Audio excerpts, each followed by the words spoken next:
Guys, welcome to another Founder Wisdom podcast, EDM edition. I love EDM music, and today we with us we have Koos Kamerling. Koos with 2O, challenging name to pronounce. He's from Rotterdam, Netherlands, Yes. and he's the founder of Synergy Songs. We're gonna have a cool call today about Koos' background. He started at KPMG, I believe, which is interesting. And he decided to pursue his dream, to go into music and to actually do what he loves. So, Coles, can you briefly introduce yourself and tell us a bit more about Synergy? Yeah, sure. Thanks a lot, Charles. Thanks for having me. It's an honor. Um, well, my name is Koos, and I founded Synergy Songs about 3 years ago. Um, Synergy Songs is a company that focuses on vocals for dance music. So we are kind of a middleman between, on the one hand, we have songwriters slash vocalists who send us their songs, and on the other hand, it's our clients, which most of them are DJs looking for new vocalists because they can build a great track or production, but usually they're not singers and they're always looking for new, fresh vocals, and that's where we come in. Pretty cool. So, you gave up corporate career if you want to jump all into this. What was the reasoning at the time? Did your wife thought you were crazy? Um, like, why did you decided to make that jump? Absolutely. Yeah, my wife thought I was crazy. Yeah, that was a move. I think it was about 6 years ago now that I quit my full-time office job. But you're right.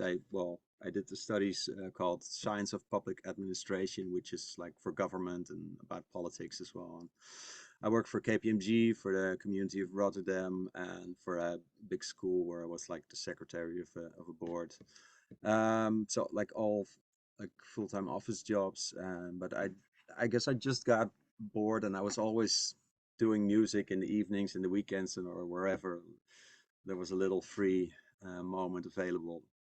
I mean, I not only I founded the company Synergy Songs, but also I'm a writer myself, so that's where my passion is. And yeah, I think at my latest employer, like I got a new boss, and he was 1 week in, and he looked at me and said, "Koos, I look at you and I see you're not happy, man." So I was like, "Uh-oh, busted." But I mean, I never like I guess I never had the courage to do it, but thanks to him, we started talking for a while, and well, we came to a sort of an agreement, kind of an exit agreement, which gave uh, in which I also got coaching, and thanks to that coach, I got more and more into like pursuing my dreams as a more of a realistic option instead of like a daydream. And that it was like the logical point in my life where I thought, okay, I have to do this now, or I will be 50 and I will regret forever that having not done it. So Where yeah. did you discover DDM music? Also, like when did you start listening to that music? And is it your favorite type of music? Um, that's a great question as well. I am all over the place myself when it comes to musical tastes. My records, or I still have CDs and records as well, but my collection is full of metal and hard rock, to be honest, as well as like pop or classical music. So a lot of different stuff. I've written for Japanese boy bands. I've written for a Dutch kids choir. I've had songs in Eurovision national finals. So it's like a big mish. How do you call that? Mishmash or something. Anyway, Right. um, but there was a point when yeah, a couple of years ago I started gravitating more and more towards EDM, and especially the vocals. They have like the like nice melodic, catchy uh, stuff, which I really liked. And yeah, I guess that's where the ball started rolling for me the best, because it's not easy to make money as a songwriter and to make a living out of that. And I guess I just followed like a combination of, okay, this is, yeah, that's where my heart is, but this is also where I can see myself making a buck. So it's a kind of a practical combination, both. Yeah. Right. What's a business model there? So you pay artists to come and record. Um, do you pay them per hour, and then you sell the track, the song for like 1.5K to someone that needs it? Like, what are the economics and the business model here? No, so we don't commission people like, okay, we give you money to write you this. That's not how we work. We work with the writers that we work with. They send us new songs every once in a while for consideration, and we go through them. We like do a quality check, and if we think we can sell them to our clients, then we will start pitching them. Um, and in case of a placement, then we make an agreement as well with the songwriter. Okay, we placed your song, and we get a percentage of the total earnings uh, of that song. So we work partly on a no cure, no pay basis with those people because they can still send them to other places as well. And furthermore, we have a couple of exclusive writers, and everything they write, like, kind of falls under the umbrella of Synergy songs. Um, but we still have to place those songs, of course, with clients before they start generating any money. Um, and the second part of this answer is that the moment a client decides to buy the vocal, then we make an agreement, which is usually consists of a kind of an upfront fee or sometimes an advance, um, a share of the recordings royalty because we are selling the actual vocal recordings. So there is like a royalty from the record label attached to that. And part of the deal is also the, the copyright of the song, so the music and the lyrics. This is where it usually gets a bit complicated for non-musical listeners, maybe. Um, I don't know if you want me to elaborate a bit on that difference or. Well, the royalty is every time there's a reproduction of a song, there's an amount that is given to the artist and the label, kind of.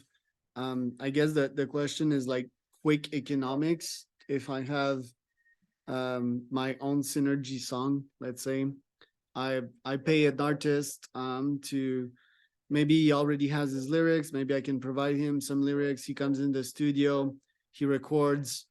I pay this artist, I don't know, let's say $200 to spend the day there.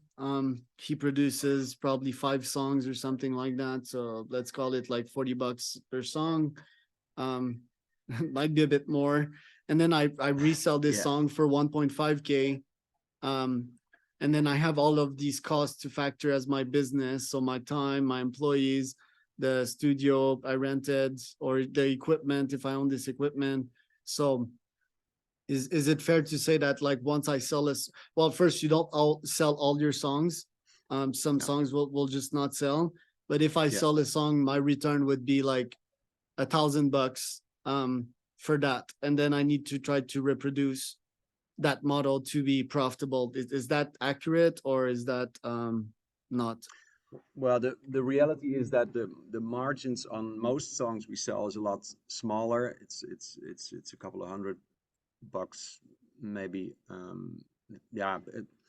The complicated thing is that you have like a bit of the upfront money, and you Right, have the back end royalty, which can sometimes take like 2 years. right, right, right. And of course, songs keep generating throughout the years a bit. Yeah, So you don't know exactly, which one will go but viral and stuff. So, and I guess it's yeah. kind of investing like a VC, right? Like you only need one unicorn to pay off like the full portfolio.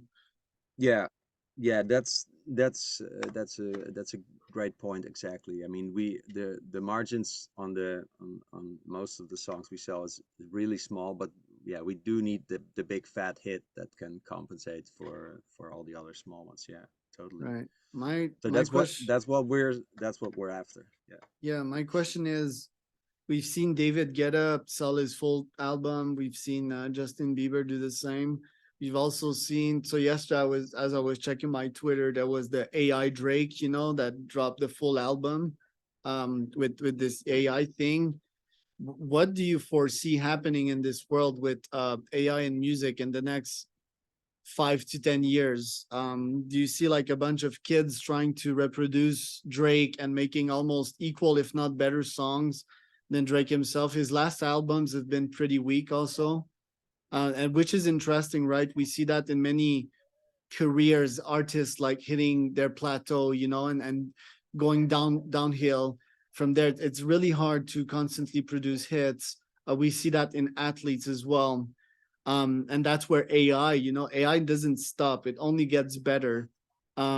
Which I guess it's somewhat scary. And if I would be Drake, seeing that all these kids try to reproduce my voice and my beats and put my name on that, I'd feel, yeah, I'd feel torn apart. I'd feel frustrated first that there's an artificial intelligence doing an equal, if not better job than me. And second, I'd be like, dude, can't you give me the credits on my own voice or on my own lyrics? Because the artificial, it also crunches all the songs of Drake's, right? All the expressions, all the keywords, all the trademarked slangs of Drake that took him like multiple of decades to come up with, and all kinds of life experiences. I mean, the guy's full of money, right? But I'm pretty sure he still feels quite uneasy about this. And me, my feeling is that this is just the beginning. And we've also seen Grimes lately, that ex-wife of Elon Musk, starting to have nice deal share, rev share with her fans, like, hey, if you use my voice and my lyric, here's the platform to do it, you will get 50% of all of the profits that you can generate with my voice and my AI. Where do you see this going? Yeah, I mean it's a very interesting topic, and yeah, I really can imagine that Drake is a bit worried at the moment about these things, and probably the entire music industry is a bit restless at the moment because of these things. I mean, yeah, I I guess it will be a very tumultuous time to come because there's no well, I mean, I'm not a legal expert, but as far as I know, there's no real good laws to for I mean for anything AI, but also in music. Like, okay, how do we go about with this? How do we how do we regulate this? I mean, if an AI has has all Drake's songs as an input, how? I mean, is that allowed? Can his voice be used like that? Is that allowed? It's like it's such a unknown territory yet, and I mean even the Drake and the Weeknd song, um, I think the ghostwriter, we don't know who it is, we don't know how much AI has been used.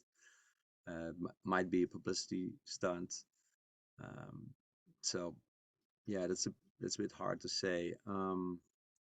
What I so yeah, there will be there will be chaos in the upcoming years because there's always like a new invention and innovation, and then everybody has to think like, okay, how are we going to regulate this? So this will be like chaotic Right. chaotic times to come. And on the other hand, I'm still positive. I'm still thinking like AI will be like a helpful tool for, and um, creators will always like be more innovative than machines to come up with great stuff. It might erase like um, a layer of less creative or less good stuff because AI can replace like more generic stuff. But when it comes like genius, original, mind blowing stuff, I guess humans can win, and humans can use AI in their favor, just like they've done with all other kinds of technological inventions like auto tune, for example, or yeah. So I'm hopeful at the same time, but it's It's kind exciting for of, sure. yeah, it's kind of electric guitar. It's kind of Logic Pro, but probably on Yeah, a 10x to 100x scale because this learns and this improves, which is like yeah, the main difference here. I think you brought up a great point, which is that artists they're not dumb as well. Drake very talented. He's a hustler as well. So he has the right combo, and yeah, he won't go down without a fight. And going down is probably not even the concept because Drake has a lot of capital as well. So I can certainly see him start investing a lot of his funds in music AI. So not so long ago, I read about the chain smokers um, that started their venture cap fund for AI music. I think that was before okay, yesterday. They raised like 40 million, which is okay. It's pretty small in the VC world, but it's still a big beginning. And with artists, well, 40 million is probably all the money in the world. I'm not saying that they will finance artists necessarily. They will finance AI music companies. Um, and yeah, you mentioned an interesting thing. Did you did you listen to the Spotify story on they had this series on I believe it was Apple movies um that Daniel the CEO of Spotify, and it was covering Pirate Bay, and hmm because yeah, the talk is not only about the output of the AI but also like the accessibility of it, the reproducibility of it, and all the above. A lot of people think this is the time. It's pretty much also the LimeWire days where music will be even more accessible. And I think historically the market has established a precedent here in kind of disrespecting the artists and not really paying them. Like you and I talked the last time. Well, it is one of my opinions that artists are of the people in the world that add the most value, right? Like me, I listen to yeah, music every day, gives me energy. People, we're seeing a lot of depression nowadays and so forth, and it only takes a nice song to put you back in the mood. While they're one of the most undervalued folks. So yeah. but it's so like what I'm saying here is that yeah, it might completely shake up the industry. I don't think that legal execs will stand a chance.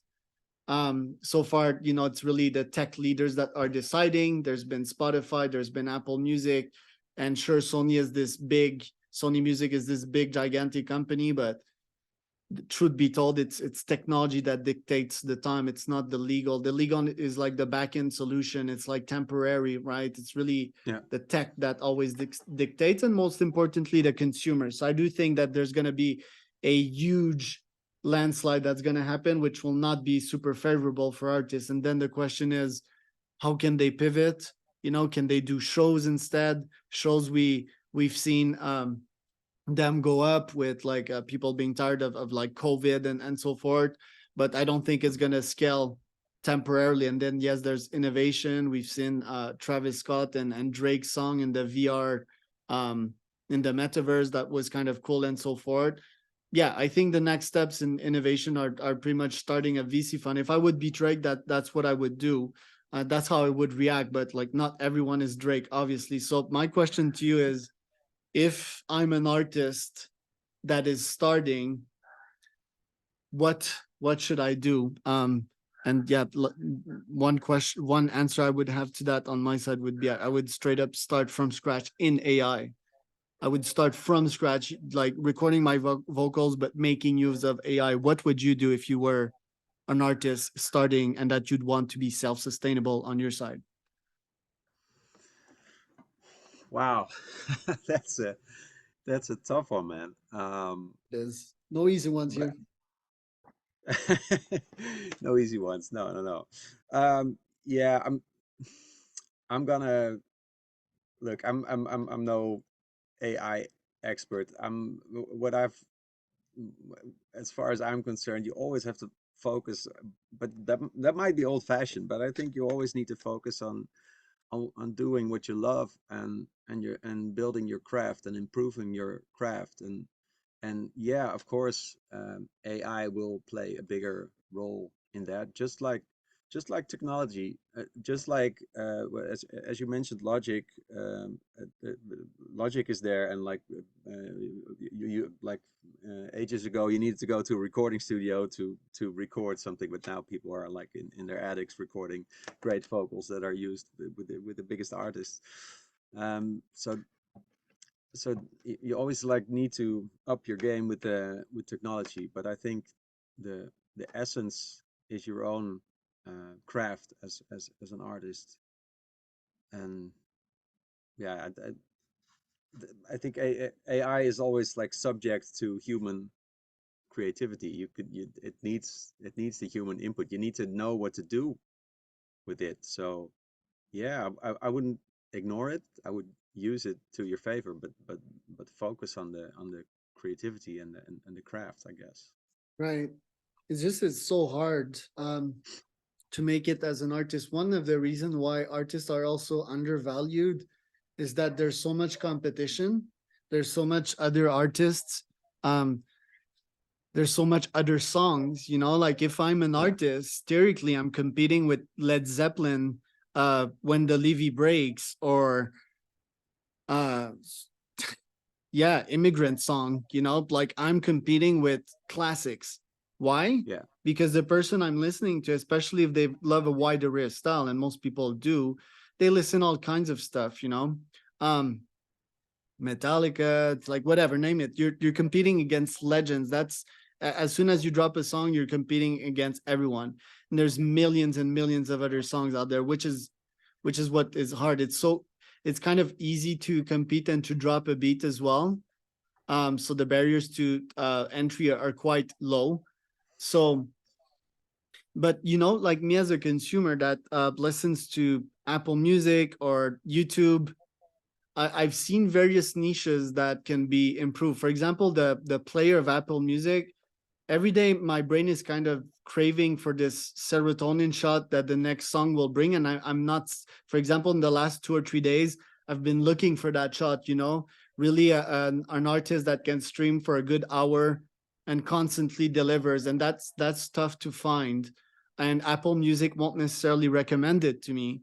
So either building such a tool or making sure as an artist that I reach my fans and always deliver to their preferences. So whether that AI tool would be, yes, from, let's say that I'm the artist, I would produce my beat, but then my fans could, there would be an engine that would tailor it to my fans, depending on their styles, their moods, and so forth. So there's place for lots of innovation on that side.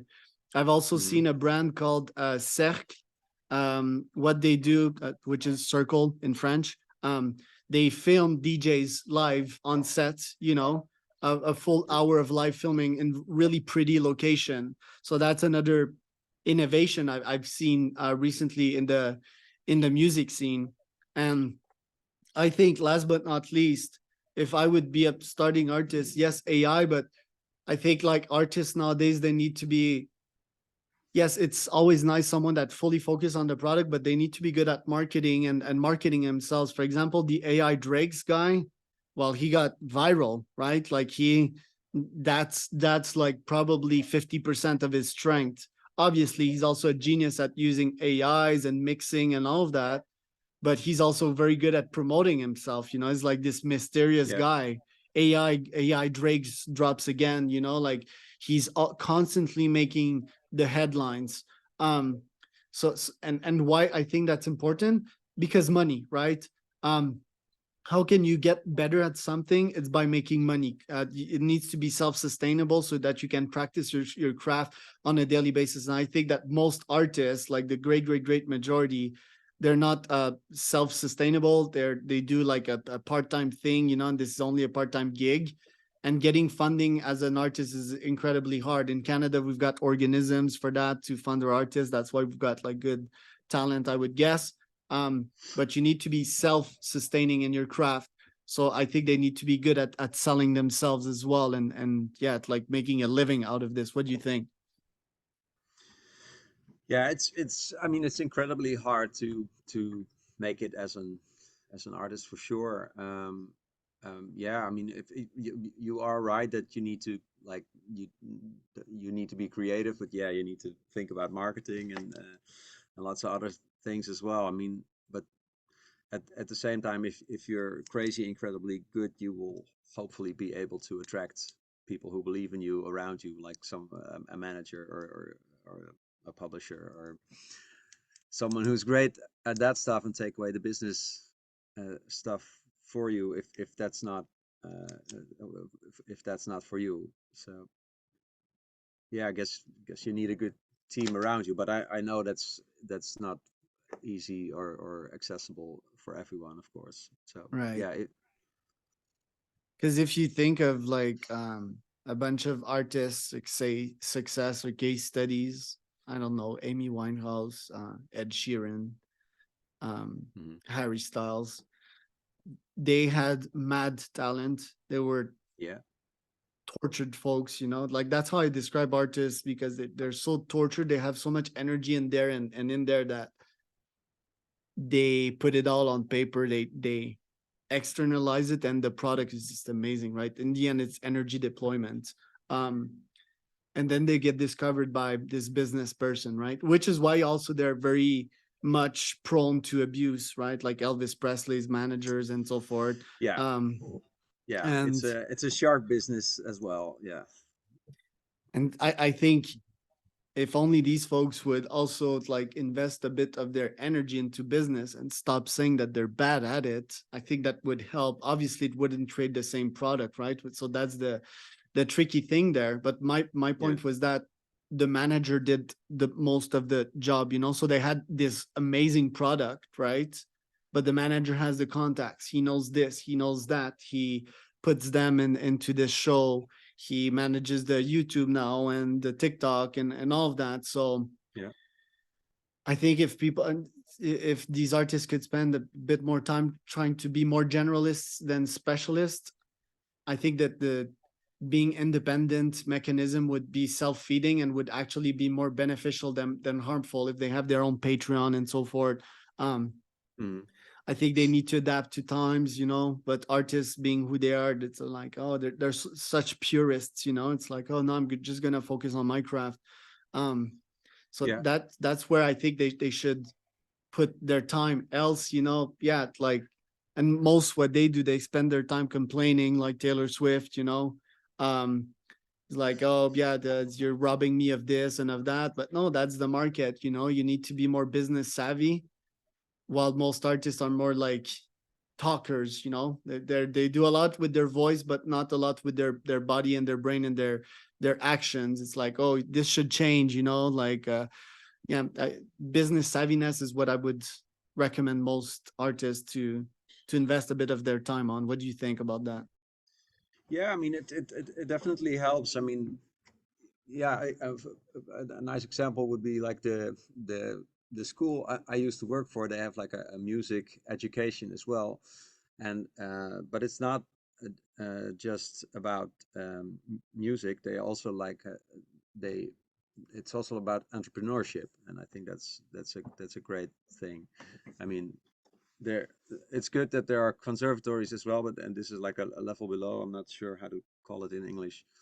Um, but it's good that there's like this combination of entrepreneurship and music as well, because it's so important, and it's probably increasingly important as well. But like yeah, like I said, it's not for everyone. But yeah, you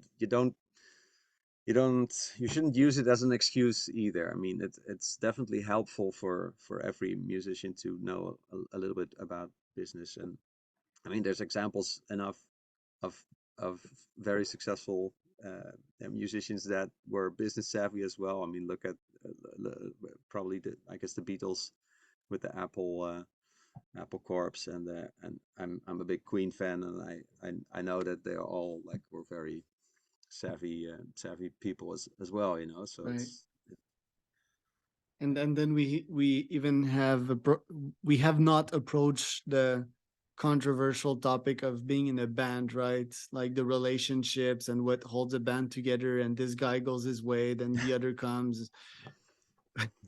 That's a Isn't different. it? That's another episode. Yeah, that's another episode. Well, thank you for coming today, Koos. It was a nice convo. Where can people find out more about you?